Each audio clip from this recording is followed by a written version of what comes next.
Hello and welcome to Rajya Sabha Television. You're watching The Big Picture with me, Frank Rausen Pereira. Across caregiving and community, business and intergenerational attitudes, the coronavirus pandemic and how we respond to it could change us forever. Many of us are now working even harder from home, whether it's due to the industry we are in or the difficult fate of companies that they are facing. But many others are feeling idle and confused. A closer look will reveal three primary issues: loss of sense of purpose, less community and social interaction, and finally, less discipline. For most people, work provides this exact kind of structure. Without structure, we risk becoming couch potatoes, digital trolls, or even worse, void of a meaningful life.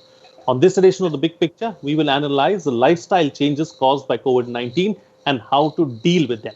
Joining me on the program today are Sohan Singh, Yoga Guru, Professor Santosh Chaturvedi of NIMHANS, Urmi Goswami of the Economic Times. Thank you to all my guests for joining me on this edition of The Big Picture. But let me begin the program with you. Let's first try and understand and try and analyze what kind of lifestyle changes have lockdowns and the coronavirus pandemic caused among the people. So, broadly, people who have jobs are now and are not in the frontline sectors like health givers, policemen, and even to some extent journalists are basically stuck at home, working from home. Now, very often it has meant that those boundaries, one of the complaints you would hear, and as journalists we never realize this, is the boundaries of time are gone. So because you're at home and you don't have any, and they say you have nowhere to go, you're working virtually round the clock. So that is one of those big changes that have happened. Two is that all your meetings have become digital based or telephonic. Again, it's that human contact is there and yet not there. It's a little more insular now, because we are journalists, we don't really sort of appreciate both these things, because news works round the clock, so we are not bound by the strict sense of time. And two is that we are used to meetings, doing stuff on phone or any other form. But these two are major differences. You're basically in your home, and you are available to your office virtually around the clock, and everything you do is stuck in terms of time on in a digital format, which, as you realize, when digital format conversations happen, they're not necessarily a little more social. They're most of the time to the point, because you have allocated half an hour for a discussion, and therefore that is what happens. So what is required is huge amount of self-discipline. Now, for people who have been working in offices, in the beginning, the lockdown was like what we very often people yearn for, a staycation. But now it has run its course, so to speak. And it wasn't a staycation, because you still had to do your office work. So the level of discipline, the creating of boundaries between home and office, how you were available to your family members, or in case you didn't have family members, how you coped with being on your own, and how you interacted with people, again, your friends or family members who weren't in the same location as you virtually. These are things that you had to navigate with. So in a sense, it was, though the relations hadn't changed, the manner had changed, and you had to navigate that whole area by yourself. And it was more complicated than you expected. Right. Right. Okay. So let me take one aspect with you forward, Professor. The word unprecedented has been used a lot over the last 1 month. And because of the lack of a better word, I'm going to use it again. This is an unprecedented time. Yeah. And, people are going through a very difficult phase. So is it too early to make an assessment as to what kind of a mental trauma this would cause, or how it impacts the mental health of people? Or can we safely say that, it is having a big impact on the mental health of the populace as a whole? Well, I would say that it is actually already having a mental impact, and this is just the beginning of the mental impact. This is going to stay for a very, very long time.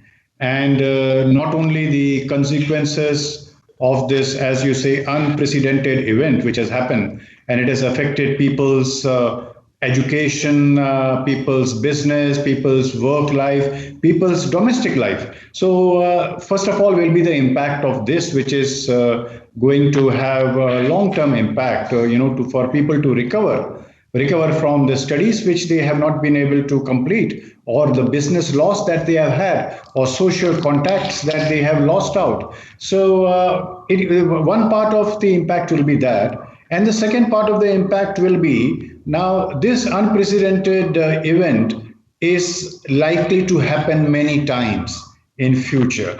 As you are seeing, there are reports already coming that there might be a second wave, there might be a third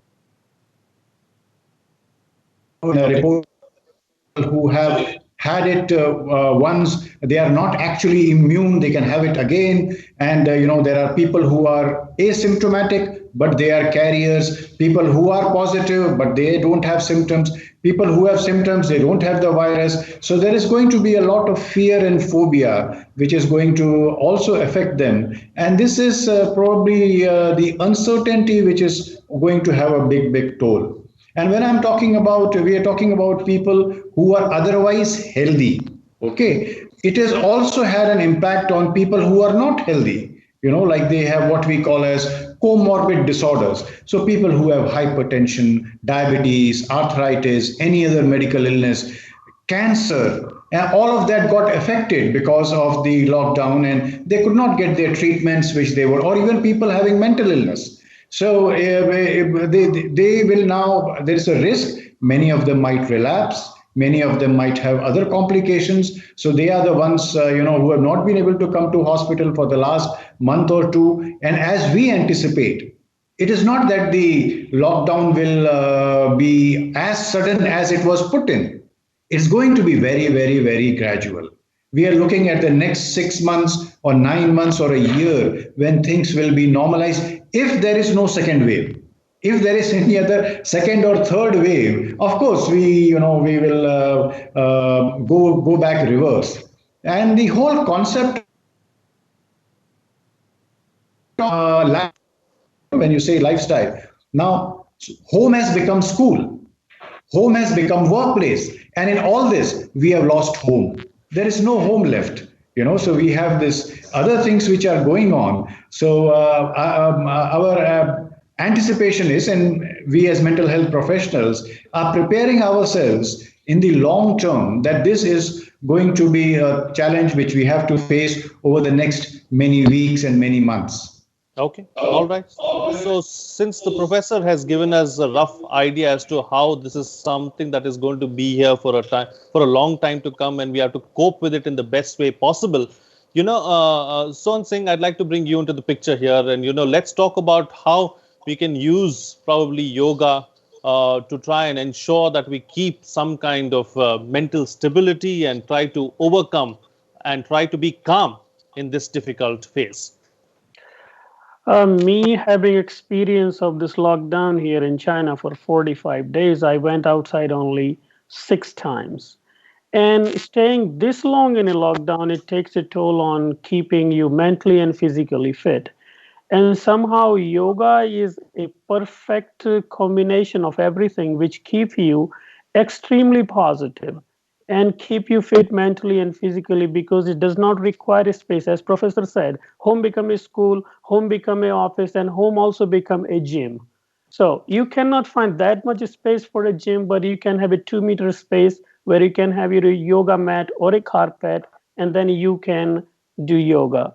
And basically the simple yoga, the simplest form of yoga, can help you go through these challenges very easily, because situation is such a apocalyptic that entire world has been impacted by this, and human health is at the stake, especially mental health, because staying in a confined space, it's never easy on the kids, adults, and elderly people. Here in China, even Indian embassy of Our Indian embassy is trying to push yoga through the diplomatic community. On weekends, they are going live on Facebook, so everyone can come and engage into these activities where they can learn yoga and keep mentally and physically fit. And Chinese government has put an amazing effort to push yoga throughout this whole time, that everyone can stay home and do yoga. Even they telecast it on a national television, that everyone should do yoga because it helps you to boost up your immune power and same time strike a good balance in your mental health. So one, everyone need to download the Arogu Setu app so you get the proper information about this corona update. Second thing, find yourself anytime in 24 hours, because clock is not resetting now. There is no office time, there is no sleeping time. You can sleep anytime in 24 hours, but try to find at least 15 to 20 minutes time, engage in some kind of fitness activity with your family members, with the kids. And yoga finds an amazing combination where you can have a yogic play with your kids just by stretching, doing simple things, and it keeps you happy, keep the energy moving up, and positive mindset stay in place. So yoga kicks in a good positive energy, and everyone can find that balance which we need in all these difficult times. Keep fit and be positive Be is what the yoga guru is telling us, and that's one way really to try and bide over this difficult time. Okay, taking the discussion forward now, since we are talking about time, Urmi, you Yes. know, it certainly seems like people are confused. I mean, some people are talking about how time seems to be running too fast, how time is going too slowly. People don't seem to have a track of the days as well. So these are some things that we probably need to get used to. And as people start getting back to work, trying to get back to normalcy, are all of these going to be issues going forward? Are we going to see a whole new work style, a whole new lifestyle, everything anew? Well, there will be changes in the workplace, definitely. I mean, at least for the next year, at the very least, till you have a vaccine, you will have social distancing norms, greater public personal hygiene norms. But social distancing was the one that will impact most workplaces. We'll also see a lot of we will see a lot of people who will continue to work from home because they don't really need to be in offices. They can, because we have now found this other platform, the digital platform, through which to do the work which we needed, which we would have otherwise done as in a particular location.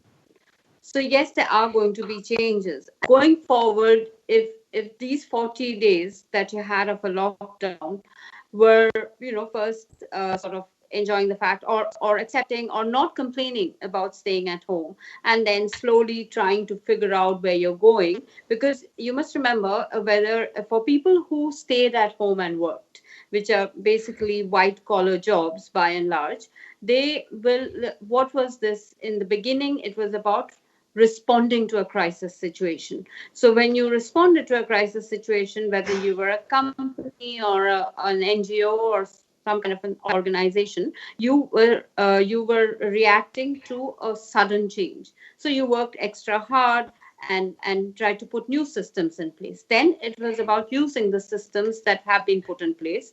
And if you were, again, seeing if you have enough cash flow, what you need to do, what are the kind of activities you can take up in the next 6 months. Those are the kind of jobs you're doing. Now we'll enter the phase of doing all of those things. So the first thing that would need to get done is create some kind of boundaries. As both the professor and the yoga guru both mentioned, that you, and as you yourself said, that there is no more demarcated places. The one place that has been lost in this whole conversation is the home, because your home has become your workplace or your study place. So therefore, some level of boundary creating will need to happen, and depends on for how long we need to sustain this, because the fact is that this kind of work style will be maintained at least till you have a vaccine, you have a vaccine that is available easily. So if that is the case, then you have to create new norms, new rules by which you work, and we'll see that happening. Now there is a different set of problems for people who are in the unorganized sector, who will be coming back to the workforce. For them, we have to talk in terms of how do you create a workplace that has the norms of social distancing, which they may or may not be able to maintain in their home places. So that is a kind of concern that a workplace and employer will need to take into account to ensure that the workplace is safe, the employees are able to lead a relatively safe sort of existence. So there are two buckets of workers we are talking about. But the one thing that connects both buckets is that we are looking at change. We are not going back, at least for the conceivable amount of time, to way things were. And in the slightly, this would be the medium term. So even if you have been doing this for a year, we'll realize that there are a lot of meetings that we don't need to do by sort of being there. You can do it virtually. Of course, it can go the other way around too, because if you do this for 6, 7, 9, 12 months, people might be, compelled to say, okay, now that we can do it, let us do more face-to-face meetings, because that's what you want to do, because you haven't been able to do that for 12 months. But Right. what definitely for the next year, we see major changes, and rules will have to be set now. Okay. Of course, those rules will have to be. I don't think those rules will be formally designed, but they will roll out in the practice. Sure, certainly. All right. So, Professor, I want to take another aspect forward with you. The lifestyle of several people who are dependent on substances too have taken a big hit. There are many people who are, who are alcohol dependent, who are, drug addicts, and so on and so forth. So, what about them? I mean, what's likely to happen on that front?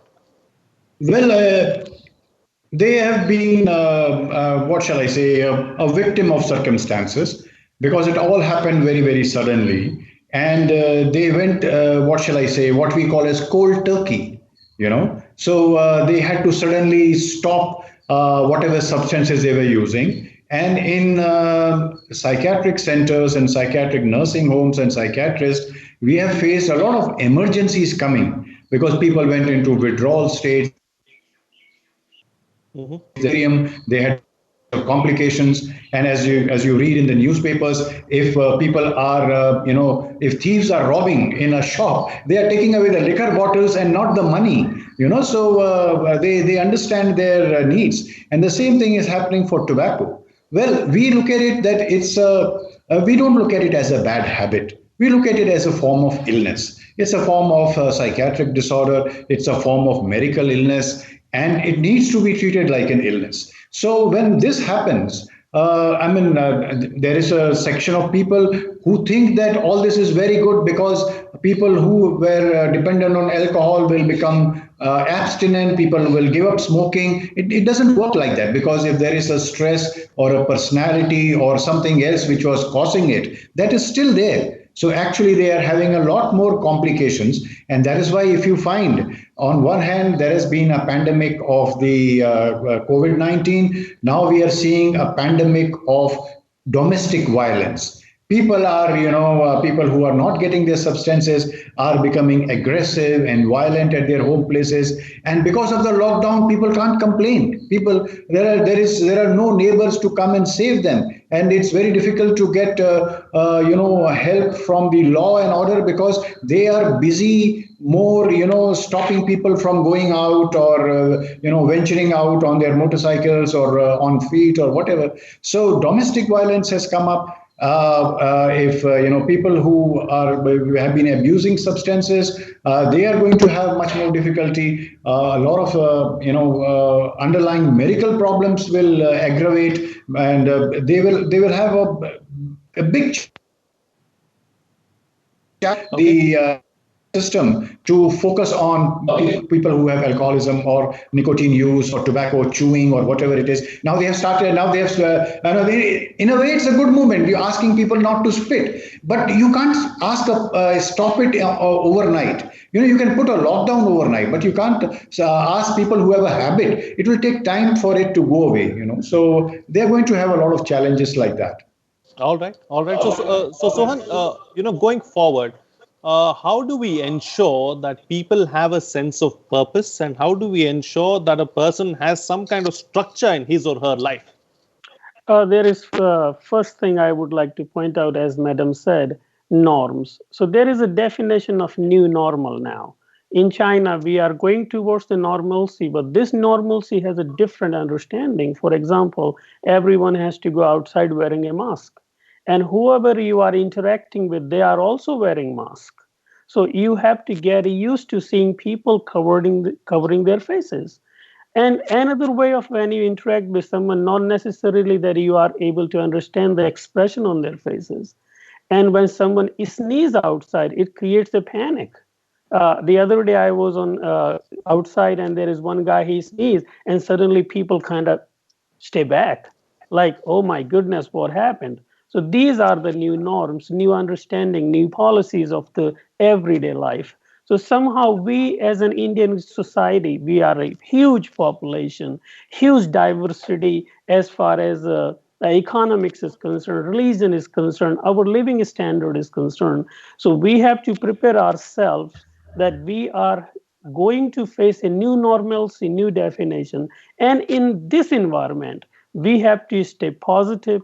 We have to get ourselves into the place where we can still contribute towards the family, society, take the responsibility as the individual, take the responsibility, whatever job you are doing, whether you are a doctor or a professor or a yoga teacher or a journalist, you are still doing a great service to the nation with the new normalcy. And as far as my experience here and my followers in China, once yoga gets into the life, that strength comes from within. It has nothing to do with the nirvana and all those big things. It just simply, when you start moving your body with the positivity, then positive energy start flowing into your concept. And then whoever you talk to, you will be focusing on the positive aspect. For example, someone is saying, oh, lockdown is a hell, and someone is saying, lockdown gonna keep us safe from the hell. So it changes your perspective. And yoga give you that eye where you're able to see things very positively. And I highly recommend yoga to everyone, regardless which age you are in, what body type you have, and which profession you are in. It will give you positivity that you will be able to go out after lockdown with a positive mindset, because India will face a big problem after the lockdown. That entire population is coming out of the house positively or negatively. So we have to keep that positive mindset so we all can contribute towards the nation and the society in a positive way. Absolutely, and it will also help you keep fit as well, because most Yes. people are sitting at home, moving out very rarely, and people are complaining about being couch potatoes as well. Probably that aspect can be addressed too. All right, time to get closing comments from all my panelists with the best way forward. Of course, it's still early days to talk about how badly the world is going to be affected by all of this. But Urmi, what's the best way forward? Well, one of the things is that for a foreseeable future, we need to adopt these new ways of being. And that includes being careful, building on your positive strength, because it will require a huge amount of positivity to see us through what has been unprecedented and a cataclysmic kind of an event. It will also make us, look at I think it'll build a level of self-discipline. Of course, yoga helps with that, but also in terms of the new ways of interacting with the world. Perhaps it will make us a little more appreciative of interaction with the human world as well. Uh, in the very specific Indian context, this lockdown has forced us to adopt certain ways of being, and one of them, which we hope and should try and maintain, relates to personal hygiene and the hygiene of the world around you. Now when you see the cities and towns in lockdown and television, you often see how dirty they look. And perhaps we will learn the value of having clean cities, sanitization, and being hygienic ourselves. Right. And as I said before, we will have to develop new norms, create new boundaries, even if it's for a while, but we'll have to do that. Okay. All right, Professor. Well, this has happened the first time, but we for it in future.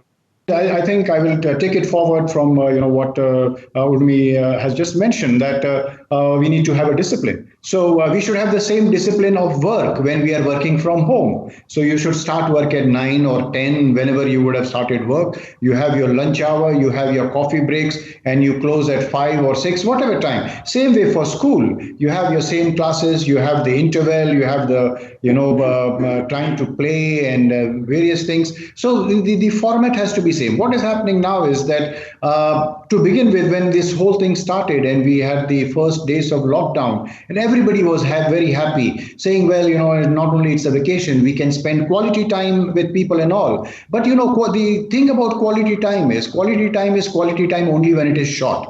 Now there is quantity time. There is abundant time, and we don't know what to do with it, and we don't know what to do with people who are in the same household for a prolonged period of time. You can't keep playing board games all the time, even if it is yoga. Yoga also has a limit. You can do it for a few minutes. You can do it maybe 2 or 3 times in a day. You can't be in a yogic position for 18 hours of your waking time and all that. So what I'm saying is, I don't want to undermine that, but there is a limit to things. But we can make a structure. Next time it happens, which is bound to happen sooner or later, that we say, okay, this is how we do, and take this new norm. It has given a lot of positive things, in terms of making contacts with people whom we have never contacted. Okay. And we have these meetings. This is the third one I'm doing today, and I can see that there is I have eye strain, and the things are getting blurred. So we have newer problems which come up with other body systems. So, but in a way, we should be prepared for it in future, how to go about it and how to deal with it in a much more, not only disciplined way, in a very positive way, because in the end, the bottom line is this was for our safety. And that is the biggest thing. That is the biggest thing that we have achieved. We have achieved a flattening of the curve. We have doing much better than most countries. And, we have prevented the disease from becoming very, very virulent and spreading all over the place. So it was for our safety. And this is a small price we have paid, but we have got some gains also out of that. And we should try to inculcate this into our future lifestyle. And when the lockdown is gone, have a mix of the best worlds that we have seen. All right. Okay. All right, Sohan. So let me get a quick closing concluding remark from you as well on the program. How to go forward? I request you, all the Indians, please stay inside and follow the government rules and regulations, and obey your own life, your own understanding. Please educate people around you. Kids, what is the meaning of the lockdown? Why we are inside? Educate the people you are in touch with so they will respect these boundaries, because only way going forward is that controlling this pandemic in India, and we can get through this. We have energy, we have power, and we are so many people, and we have the strength required, and we can set example for the world. There's such a large population and they controlled it very well. So stay optimistic, be positive, do some yoga, be happy, and we will get through this, no problem. Okay, all right. On that note, then we'll call it a wrap on this edition of The Big Picture. Keep fit, be positive, and bring some structure in your life is what the panelists are suggesting. And we shall overcome and we shall get through this difficult phase as well. Thank you to all my guests for joining me on this edition of The Big Picture and putting things into perspective for us. That's it from me. See you again next time. Thank you.